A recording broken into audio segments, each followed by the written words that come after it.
Bhajpa SC मोर्चा के राष्ट्रीय अध्यक्ष और पूर्व मंत्री लाल सिंह आर्य ने चुनाव में मुख्यमंत्री के चेहरे को लेकर गुना में बड़ा बयान दिया है। उन्होंने कहा कि शिवराज सिंह चौहान ही मुख्यमंत्री का चेहरा होंगे। वे अभी मुख्यमंत्री हैं, उनके नेतृत्व में ही काम चल रहा है।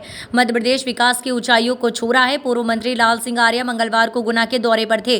वे यहां संत रविदास मंदिर निर्माण के लिए निकाली जा रही समर सत्ता यात्रा में शामिल हुए। जिला पंचायत विश्राम भवन में जन संवाद कार्यक्रम आयोजित किया गया। इसमें भाजपा जिला अध्यक्ष धर्मेंद्र शिकरवार, गुना विधायक गोपीलाल जाटव, नगर पालिका सविता अरविंद गुप्ता सहित कई संत और जनप्रतिनिधि शामिल हुए। गोपीलाल जाटव अलग अलग इलाकों से एकत्रित की गई मिट्टी को अपने सिर पर रखकर चले। संत रविदास मंदिर निर्माण सामाजिक संघर्ष यात्रा आज 15वें दिन गुना से प्रारंभ हो रही है। ये यात्रा 25 तारीख से 5 स्थानों से चली है और ये यात्रा 46 जिलों में जाएगी। साथ ही इस यात्रा में 53,000 गांव से एक मुट्ठी मिट्टी वो पूजन करके लाई जाएगी और 313 ब्लॉक में जो नदियां हैं उन नदियों का जल कलश में पूजन करके लाया जाएगा, जो रथ में रखने का काम होगा। 12 तारीख को यात्रा सागर में पहुंचेगी। सागर में 100 करोड़ के संत रविदास जी के मंदिर का निर्माण का भूमि पूजन देश के यशस्वी प्रधानमंत्री नरेंद्र मोदी जी के कमलों से होगा। माननीय मुख्यमंत्री जी उसमें रहेंगे और देश भर के संत और संत रविदास के लाखों अनुयायी इस कार्यक्रम में रहने वाले हैं। मुझे खुशी है 25 तारीख से चली यात्राएं जगह जगह निकल रही हैं। सभी समाजों के, सभी धर्मों के लोगों ने मिलकर इस संत रविदास की यात्रा का पुष्प वर्षा करके स्वागत किया है। हृदय को आनंदित करने वाली बात यह है, जगह जगह महिलाएं कलश लेकर इस यात्रा के आगे चल रही है, स्वागत कर रही हैं। कई जगह मंच बनाकर पुष्प वर्षा की गई है, कई जगह महिलाएं नृत्य कर रही हैं। जनसंवाद 244 से ज़्यादा इस यात्रा में हो रहे हैं। वो जनसंवाद और ज़्यादा बढ़ रहे हैं क्योंकि हर आदमी चाहता है हमारे यहाँ भी जनसंवाद होना चाहिए। देश की एकता और सामाजिक समरसता का संदेश देने वाली इस संत शिरोमणि रविदास की यात्रा मील का पत्र साबित समाज की एकता के लिए होगा। मैं माननीय मुख्यमंत्री शिवराज सिंह जी को बधाई देता हूँ, शुभकामना देता हूँ कि उन्होंने एक ऐसे संत जो कभी सिकंदर के सामने नहीं झुका, एक ऐसे संत जो सभी के सुख की कल्पना करते थे, ऐसे राज की कल्पना करते थे जिसमें सभी सुखी रहे, कोई नीच न हो। ऐसे संत जो भगवान के चरणों में समर्पित थे, उनके मंदिर का निर्माण का भूमि पूजन भारत के इतिहास का एक महत्वपूर्ण दिन है।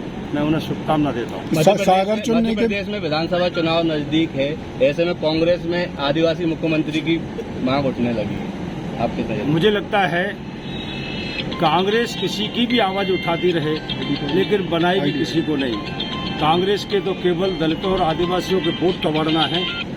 देश को आज़ाद हुए 75 साल हो गए। गरीब हिंदुस्तान में बड़ी संख्या में था, उनको ना मकान था, ना शौचालय था, ना गैस सिलेंडर था, ना बीमारी के इलाज करने के लिए पैसा था, ना उसका बैंक में खाता था। अगर ईमानदार दलित और आदिवासी के पक्ष में कांग्रेस होती तो इनको सुविधाएं देती। ये सुविधाएं 9 सालों में देश के प्रधानमंत्री नरेंद्र मोदी ने देने का काम किया है। उसी का परिणाम है कि 10% से ज़्यादा गरीबी कम हो गई हिंदुस्तान में। अब लोग आत्मनिर्भर हो रहे हैं, अपने पैरों पे खड़े हो रहे हैं। ये नरेंद्र मोदी जी ने किया है। आदिवासी मुख्यमंत्री जो की बात उनके कांग्रेस में चल रही है, मुझे लग रहा है एक बार शिवपाल सिंह सोलंकी थे जिनके साथ बहुमत था विधायकों का, लेकिन शिवपाल सिंह सोलंकी को मुख्यमंत्री नहीं बनाया गया था, अर्जुन सिंह को मुख्यमंत्री बनाया गया था। इसलिए एससी और आदिवासियों को कांग्रेस स्वीकार ही नहीं कर सकती। भाजपा में इस तरीके की मांग मुझे लगता है ये मांग उठने का सवाल नहीं है। राजनीति में निर्णय तात्कालिक परिस्थितियों में भी होते हैं और फिर विधायक दल तय करता है, इसलिए इस विषय पर कुछ भी बोलना अभी उचित नहीं। क्या शिवराज सिंह चौहान मुख्यमंत्री का चेहरा होंगे इस चुनाव में? स्वाभाविक है, वो मुख्यमंत्री है, उनके नेतृत्व में काम चल रहा है। मध्य प्रदेश विकास की ऊंचाइयां छू रहा है। बंटा ढार के समय में 4-5 घंटे आने वाली बिजली आज 24 घंटे मिल रही है। आज किसानों को 6,000 रुपये खाते में मिल रहा है। वहीं कांग्रेस कहती थी हम कर्जा माफ करेंगे, उनने किया नहीं, ये 6,000 खाते में डाल रहे हैं। उन्होंने कहा कि बेरोजगारों को हम बेरोजगारी भत्ता देंगे, नौकरी देंगे, उनने दी नहीं कांग्रेस ने। शिवराज जी ने नौकरी भी दे रहे हैं और अब फिर से बहुत सारी जगह निकल रही है। इसका मतलब है कि मध्य प्रदेश आज विकास का एक ऐसा मॉडल बन गया है जो दूसरे प्रदेशों में भी उसी मॉडल के हिसाब से काम चल रहा है। मध्य प्रदेश में सिंचाई की सुविधाएं बहुत कम थी, आज सिंचाई की सुविधाएं बढ़ गई हैं। एक गरीब राज्य शिवराज जी के नेतृत्व में विकासशील राज्य की श्रेणी में आके खड़ा हो गया है। इसमें 18 साल का परिश्रम और सकारात्मक सोच रही। भाजपा में भगदड़ मची हुई है, लोग कांग्रेस ज्वाइन कर रहे हैं लगातार। मुझे लगता है ऐसा कोई भी चुनाव नहीं है जो जिनके अंदर बहुत बड़ी महत्वाकांक्षा है, जो विचार नहीं बल्कि सत्ता ही चाहते हैं, पद ही चाहते हैं, तो स्वाभाविक उनके सामने कभी कभी ऐसी बातें आती हैं।